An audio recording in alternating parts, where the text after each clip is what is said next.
It almost seems like the only type of properties that we even run into anymore are flips on these walks. And it is just unbelievable, guys, the amount of potential flips that are out there. This is yet another one right behind me. This house just sold a few months ago for 1.5 million. So somebody actually paid that much.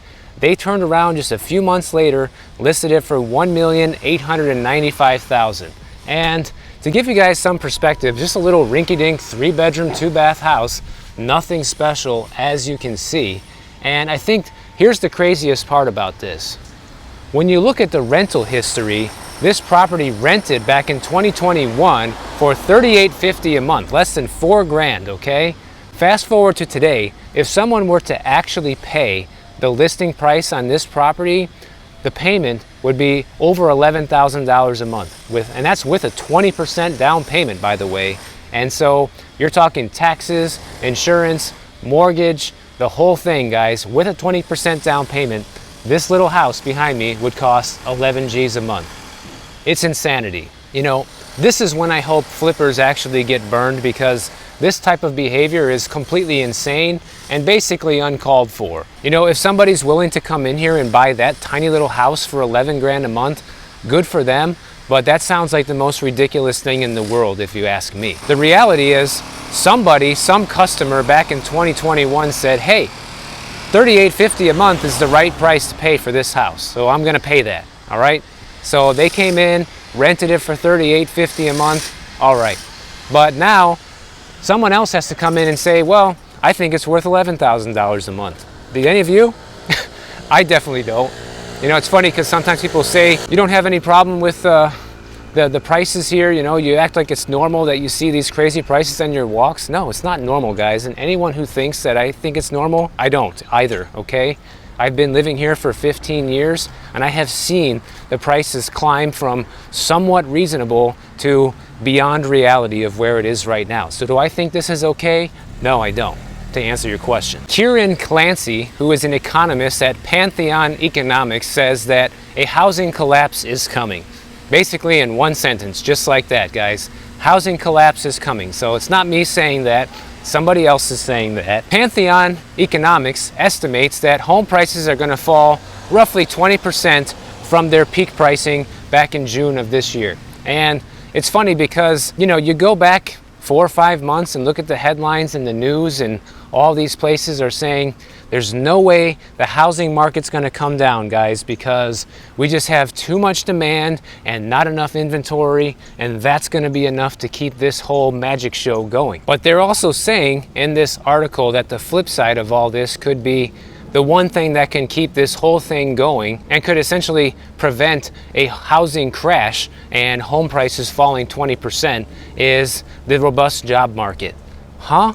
The what? You mean the job market where everyone's getting laid off left and right now, where we're seeing week after week and company after company announce massive layoffs? That robust job market, is that the one that you guys are talking about? Because if it's not, fill me in. I don't know which robust job market they're talking about. They're referring to the low unemployment numbers that are just going to continue to go up. And if they're right, if that's the only thing preventing a housing crash, then you can pretty much guarantee we're going to have a housing crash as more companies continue to do layoffs as we get deeper into the recession. People can't afford to pay the mortgage. People can't afford to spend in the economy.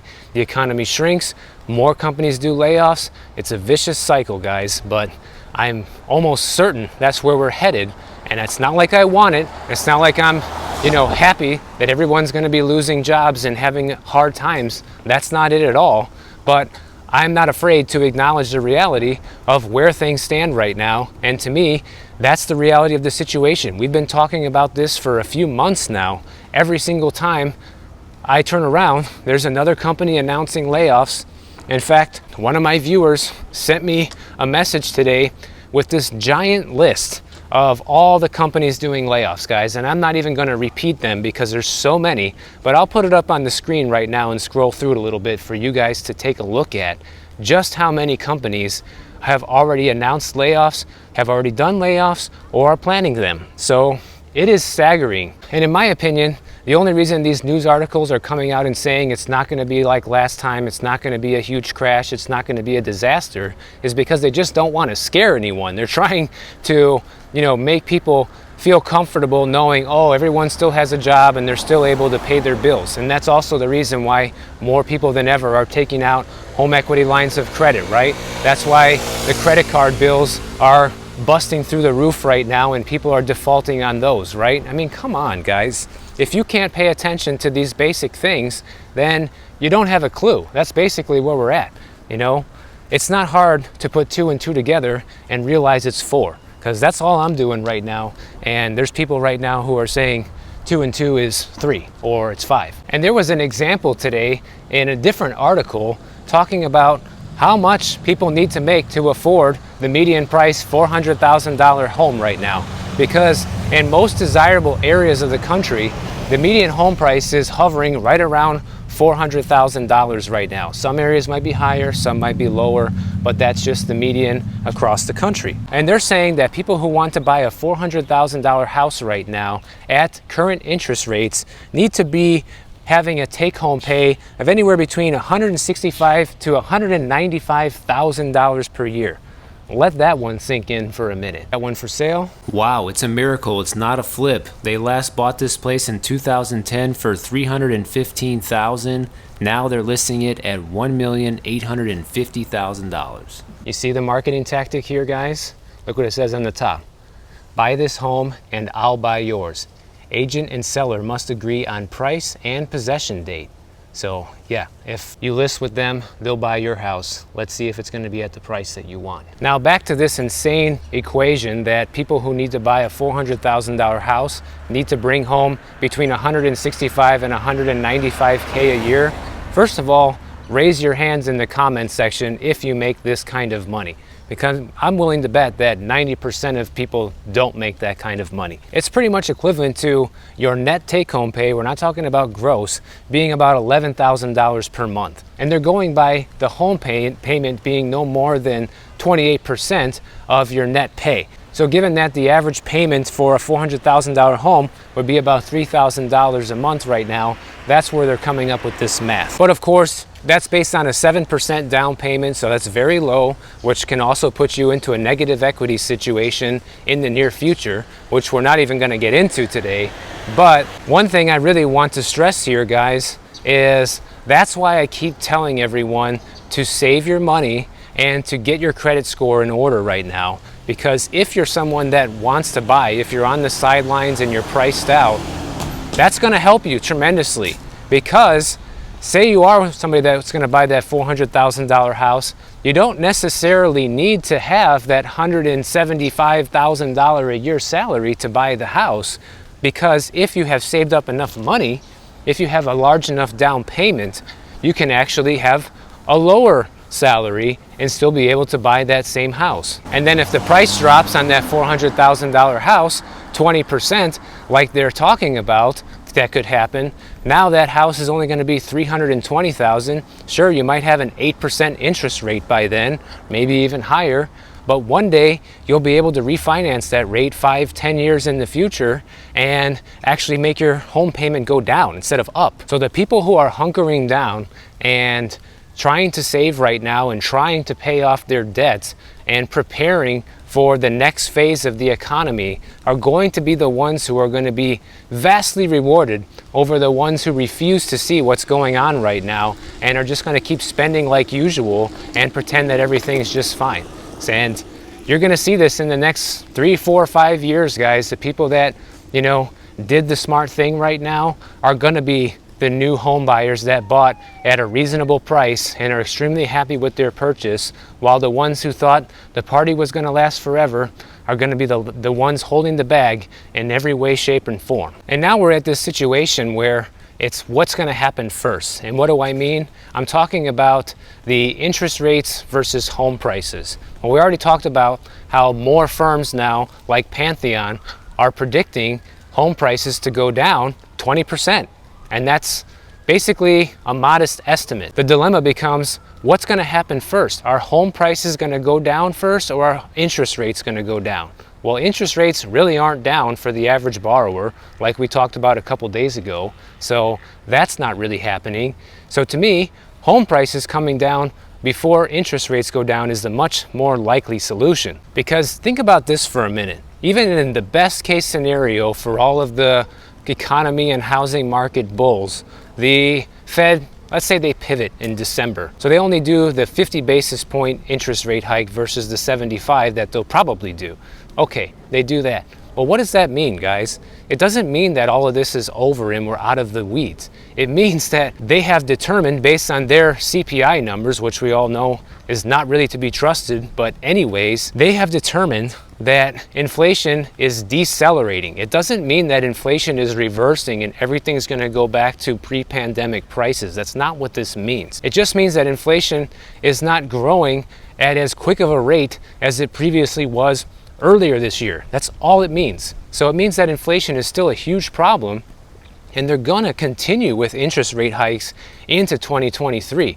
The Fed pivot doesn't mean that rates are going to start going down. It means that they're going to keep going up, but at a slower pace. And when you factor in these things that we've been talking about, like this potential student loan forgiveness being on hiatus again, and the massive debt bubble that keeps ballooning due to credit card spending and buy now, pay later programs, people essentially blowing money that they don't really have, you know, this isn't over yet.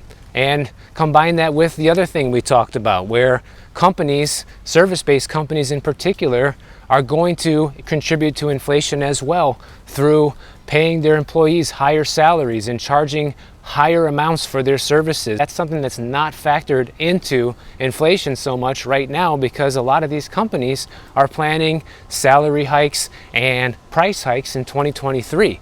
So this thing is not over, guys. The Fed has not solved inflation yet, not even close. So once again, back to this interest rate versus home price drop standoff. What's going to happen first?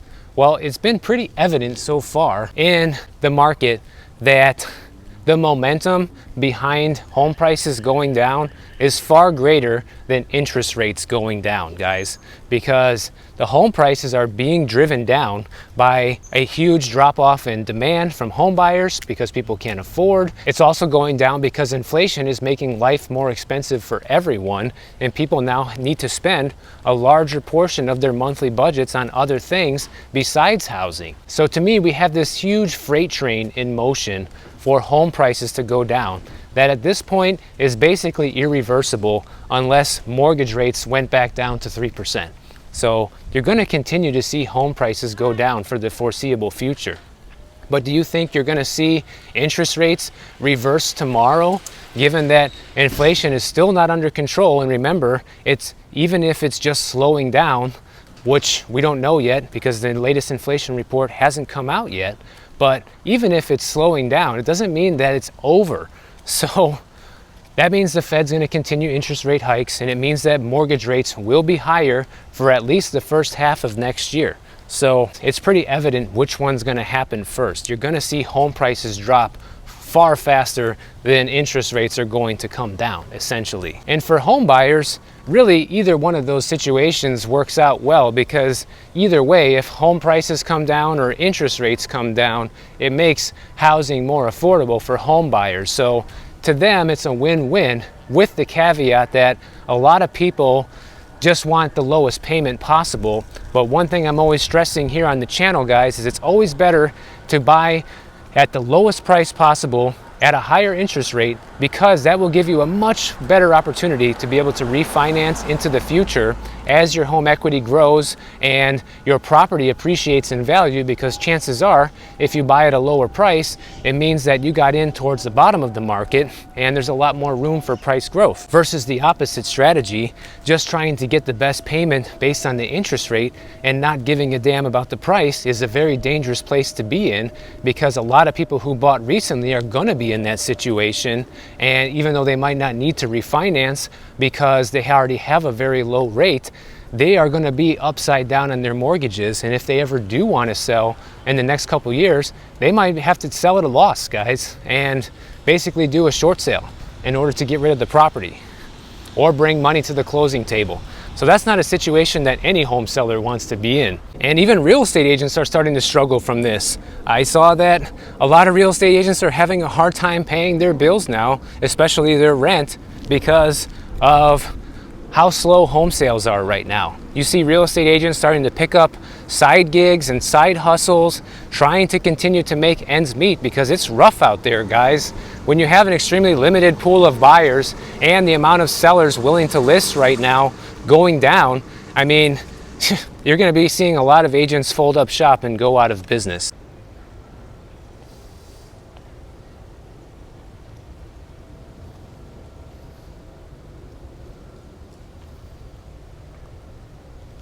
And to add one more little funny story to this is when I was reading and researching this video, it even said that some real estate agents are now starting to refuse to list certain properties from home sellers who are unrealistic on the market and the pricing they expect to get for their property. And to me, guys, that just makes me laugh inside, because I know so many agents here in Miami that will list the property at whatever price. They don't even care, just to get the listing, you know, even if it never sells.